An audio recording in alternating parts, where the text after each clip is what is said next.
in case this is the start of an actual video, I'm gonna welcome you guys to the KSS YouTube channel. On today's episode, we're going to Heydays. Total fabrication. If this doesn't end up in a Heydays video, it's gonna be just a 7th gen video. So we're on our way to Louisville again, do some test hits with the new setup again. We're probably on like night 3. I shouldn't say night, it's 9:50 a.m. right now. There is an event, but they're gonna pass me and Maxime Brou apparently between rounds, or when it's done, if it finishes early, there's gonna be a test and tune. So we're going for that. Civic's loaded up. I was loading stuff up at like 8 a.m. Max said he was gonna be there for like 11 or 12. He said he's leaving soon. That was about 15-20 minutes ago, so he's probably on his way now, let's say. And then, yeah, we're gonna try some test hits. What we've done is rebuild the wastegate. I tested it with some air. It seems fine. I have a spare wastegate. I'm not even gonna open up. It's still in the box, brand new. I opened it just to see if there was a wastegate in the box from Amazon. Yes, it's there. So we brought a spare wastegate. I put a new boost controller. I saw something weird with mine, but it seemed to have been working. I'm not sure. One thing I didn't check is because it runs off of a power in my dash, or in my under dash fuse box. I didn't even check the fuse. Completely forgot that there was a fuse there. So once I get to the track, I brought some fuses. So once I get to the track, I'm gonna see if that fuse is still good. That'd be quite the obviously there's something wrong. The fuse is blown. So we're gonna check that. Take it off the trailer. Oh! I'm thinking about something I did yesterday. I guess sometimes I do this. I'm not gonna do it anymore. My 90 degree that goes from the hood scoop, like the little velocity stack on my hood, to the turbo, I put it under my car. Then I did an oil change, so I ramped it up the car. I go walk around, go get the oil or whatever, I come back. Yes, ran right over my 90 degree pipe from Home Depot. So that's gone. $7 down the drain. Oh well. So we're just gonna be velocity stack, little gap in the engine bay. But that velocity stack is gonna help us with fresh air. Like a hole in the hood will help us with fresh air. It was doing fine when we took off the silicone, and it was just a hole directly to the turbo. The temps were better, so it's okay. We just don't have a direct pipe, so a little bit of a change. Temperature's different. It's 17 degrees. It's saying, and we're heading north. Fun fact. It's 17 degrees right now, so really decent temperature. I don't think it's gonna get too high. I think I saw it was gonna hit max like 24, 25, so that's gonna be fun. Not the 35, 40, 60,000 degrees that we were hitting in Celsius, that we were hitting the past couple weeks, so that's gonna be fun. Yeah, I'll get to the track. I'm about 10-15 minutes out. Unload, go see some races, because like I said, there's an event, and then see what we can do. Maybe this is going to be the Heydays episode, little 5-minute introduction. Yay, we did some decent passes with the Civic, then we hit the road. Or it might be a full-on 7th gen Civic turbo all-wheel drive episode for you guys. Anyway, let's get to the track, dial it in, do some hits, and see what we can do. See if we can get some better results. Third time's a charm. Is this the third test? Yes, it is. Third time's a charm. Anyway, see you at the track. All 28, hold engine code 1, all 17, all 2,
Unexpected, absolutely unexpected PB, both for me and Max. Max ran a 9.8 first hit right off the trailer, then a 9.6 second hit.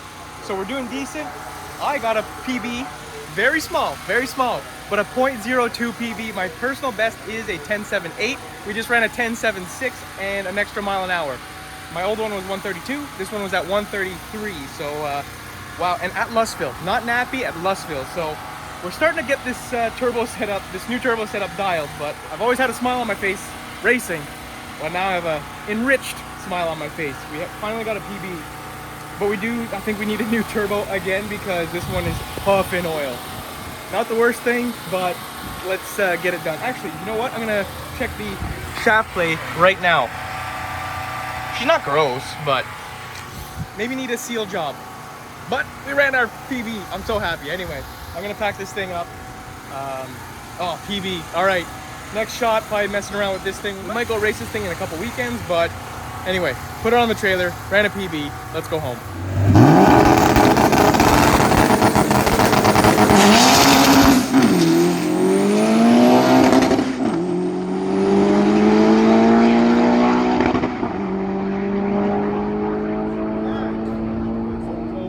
Car's already apart.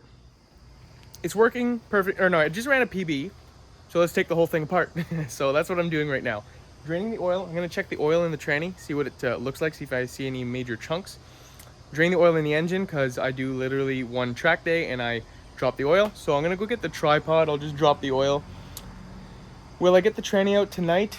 I might get started on some stuff, but I might wait till tomorrow or whatever, so for me to be less fatigued from a full race day. Anyway, so yeah, good day, but we got to get back to work. So clutch, tranny, let's get those out.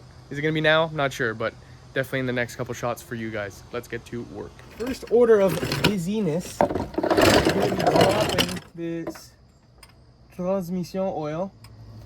This oil's been in here for like 3 years.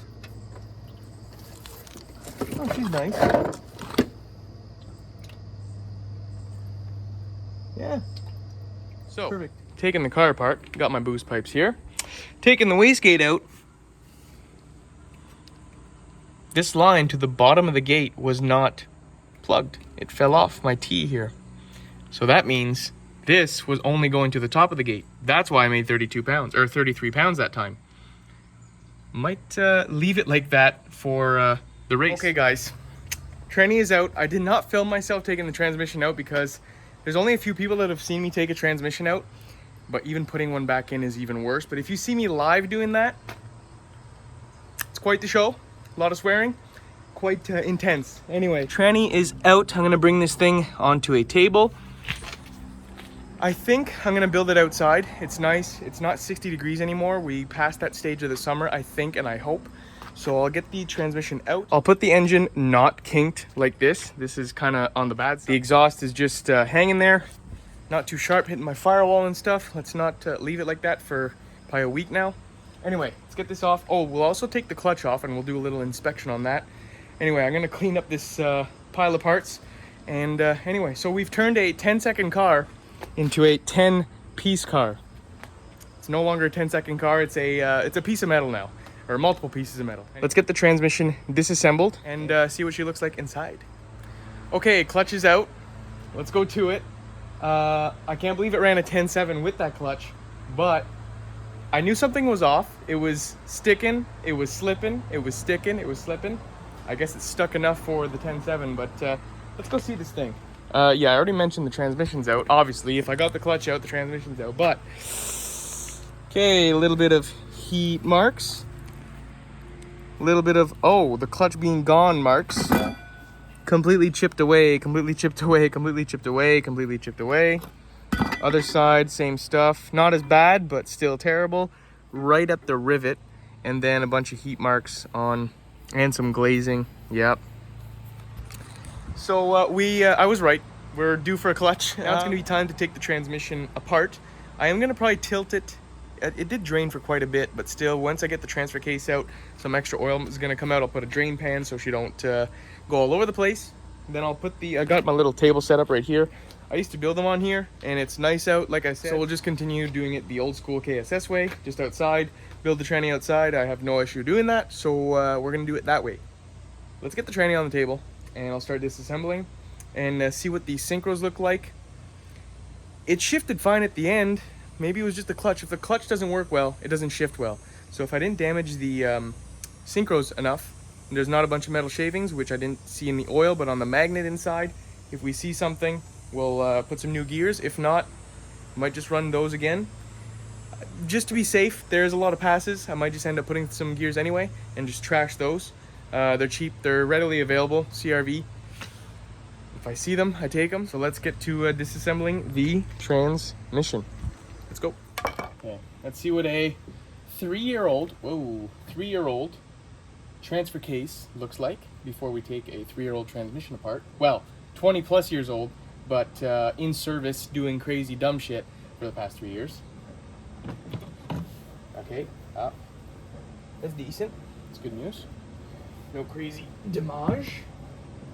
No crazy gear breakage, it looks like so far. Listen, it was shifting weird, and then it was shifting fine, so we'll find out the hard way. We'll take the gears or the casing off. Okay, before my camera dies, I'm gonna go charge it, or my phone dies.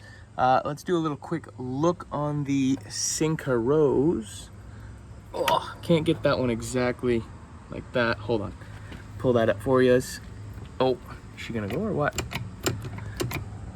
What we looking at here? They actually don't look too bad. Oh, the bearing, I just realized, is still in the tranny case. That's supposed to be there. Anyway, well, nothing's disgusting, but after 3 years, I'm not gonna push exactly my luck even more than this. I'm gonna take the gears out and put a new set. I have a bunch of trannies, like I said, so I'll just take a fresh gear set that shouldn't be as abused as this, and boom, put it in.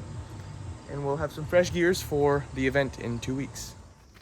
Okay, kids, we are on transmission assembly pretty much. So this is a brand new, well, unused diff, used but unraced diff, fully open. And in here we got my, let me actually just do one bolt and I'll show y'all. Yes, that is left-hand thread. All-wheel drive, the diff is left-hand thread. So, what I am up to right now, I got all my bolts Loctited, but so that's an open diff stock, and right here I got, you guys can probably see that there's my block in there, my Phantom Grip, well, Jack Spania Phantom Grip style LSD transformation kit, I guess you could call it. So I got some gears that are nice, the synchros are nice. I'm gonna be using those. Everything's ready to just poof, plop in, flop in, plop in. So I'll be slapping those in. First is gonna be this diff. So I got all a bunch of red Loctite on these bolts. Is there Loctite from factory? No. Is KSS putting some? Yes. A good indicator on a differential if it's been beaten or not, or if the transmission's been beaten. If you beat the hell out of your K-Series, or pretty much probably any front-wheel drive car or front-wheel drive styled car, the ring gear will spin just a bit on the diff. So when you take a bolt out, if you don't loosen them all, just boom, boom, boom, a tap each, you'll take one bolt out and it'll be very hard the whole way. That means because it's like bound up, this and this have split, or they've slid. So it's going against the diff or some flat surface the whole way, and then your bolts, I don't have an example on me right now, but the bolt will be all like messed up through the threads. So suggest when you take these apart, crack them all loose, then loosen them. This stock one right here that hasn't been touched or raced, oh, hello, how's it going?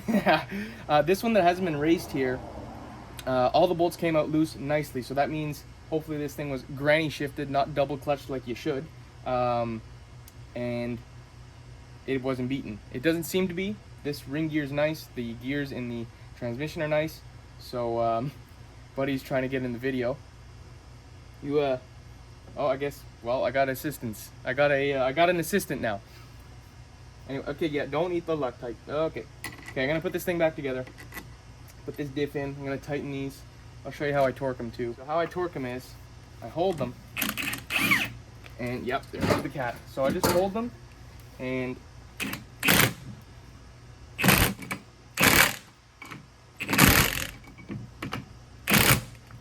Okay, that is a tightened ring gear setup to the diff. I'm gonna throw that in. There we go. That's in. Okay, it's in. Now I'm gonna go get the gears. I'm gonna use there are shims here that go to the input shaft bearing. I'm just putting a bunch of shit on that bearing right now. It's not ideal. I'm gonna go get some oil. Do I have oil, like gear oil of some sort? Oil those bearings just so they don't start up dry. And then I'll get the gear set. Like I said, the shims, whatever's on the shaft is what I put. You are supposed to measure them. Have I done this? No. Getting the KSS treatment. So I'm gonna go get them gears, slap them in, and we'll be putting the case back on, probably in the dark. But let's get this transmission built in the dark. You guys are already rolling because I'm gonna go pick them up and throw them directly into here. All right, challenge accepted by myself. Let's go get them gears. I'm gonna have to go in from the side I'm not used to because I picked these up, not wrong, just how they were. I'm gonna align them. Those, both shims are there.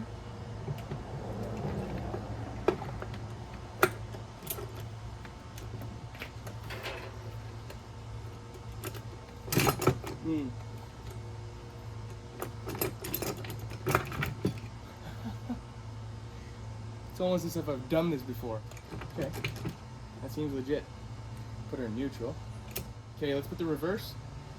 Put some gasket maker on. This will sit overnight in the dark, in the cold, in the wet, in the damp. Gears are in. Perfect. Nice. That went so smoothly. Oh, so satisfying hearing it click in. Anyway, they're in. Okay, let's do this. Use the abs. Holy fuck, I think it worked. Here we go. Oh yeah. All the shifters are moving. I almost got off on that. Always make sure you're shifting, like that the shifter forks are working, and sliding in these the third one's in the transmission. You can't really see it. Well, you can't see the forks, but the little divots kind of thing where they slide in. Make sure you can feel it go through all three of them. You gotta get in there and do one of these, and you'll know if you're doing it right. Comes with age. Training. Now this bearing here, I'm gonna show you guys. That bearing there is not seated. That clip is not seated in the bearing. So I'm gonna put it on that piece of wood. I'm gonna literally take it and drop it on there. If you guys go deep into the KSS videos, maybe back in like 2020, you'll see this procedure. Step 4 of transmission assembly. Take this, do this on a piece of wood, not on straight asphalt or anything, but some soft, decent wood. 1, 2, 3. You hear that little, that means it's in place. We're gonna put it back into the assembly spot. Make sure that she's in place. Clip is in the groove right there, so that's settled. Now all I have to do is fully tighten all the bolts around the case. Let that dry. I'll probably let it sit overnight. I mean, there's a spot right there in the garage. I did some cleaning, but to store stuff in the garage, but we have some space. Anyway, fully tighten those. Put the shifter, actually before I put it away, I'll give you guys a shot of it going through all 6 gears, 1, 2, 3, 4, 5, and reverse. And I'll put it away. I'll probably put all the rest of my stuff away because there's a bunch of parts. Looks like literally a yard sale over here. Anyway, tighten all the bolts, put the selector in, make sure she goes through all the gears, and we'll be done for the night. Okay kids, clutch is in, looking fresh. Torqued the flywheel, torqued the clutch, cat just chilling. So now it's going to be putting the transmission onto the engine and into the clutch. Should be aligned. I used an alignment tool right here. Now it's going to be, the muscle time, the Ronnie Coleman type shit job, putting the transmission back in. Very excited. Oh my god. Yeah. Last time I did this was a couple years ago. Gonna have to get back into the workout part of car building. So let's put that transmission in. Start screaming, yelling. You guys are not gonna see it on camera because it's definitely gonna get vulgar. Oh, good thing I pressed again. She wasn't even rolling. Okay, we are back from the Walmart. Oh, actually, you know what? Let's talk about that. So we've got our... I already have a shit ton of ATF at the house, so I just need some gear oil. I'll explain what this is for after. And then this is the racing oil. Yes, if you guys dig deep into the KSS channel, probably 2 years ago I think I said this. I race with 1540 truck oil, non-synthetic, change it every race. It goes to about like every 2 hours of runtime, 2 to 3 hours of runtime. Change the oil. 3-year proven, many stock part engine, old bearings, old rings, the whole thing. Now, where are we on this car is... Tranny is in. Well, yeah, tranny is in. I need to hand tighten the bolts because they're just gunned down right now. Mounts are done. I have not hand tightened them. Then we're going to move on to the subframe right here. So we're going to slap that in after. I wish I would have got more pictures of the clutch. I was just so excited to see it that I just slapped it into the car, cleaned everything, and boom. Oh my god, that transmission was not fun to put in. Woo-wee. I had to take the whole set of bolts that hold the pressure plate on to release tension on the clutch and re-put. I actually used this input shaft here out of an old gear set. Almost killed myself. So I could align the clutch because it wasn't aligned and the tranny wasn't going in. And actually this happened right here. This is supposed to be like this the whole way. Well, I did this. I was starting to get on the impatient side. First time I've ever done that, actually. So be patient. If it's forcing, go back, pull away, and restart. Check everything, which is what I had to do. And now the transmission's in. We should be good. RTR, ready to race. Well, still need a bunch of parts in. But anyway, you guys get the point. So, oils, like, oh, there is a cat. Oh, what are you doing? You want some coffee or what? Okay, I'm gonna end the video out here because I need to get to Minnesota. We're leaving in about 6 hours. I'm gonna try and edit this video as fast as I can, as best as I can. The car is not complete.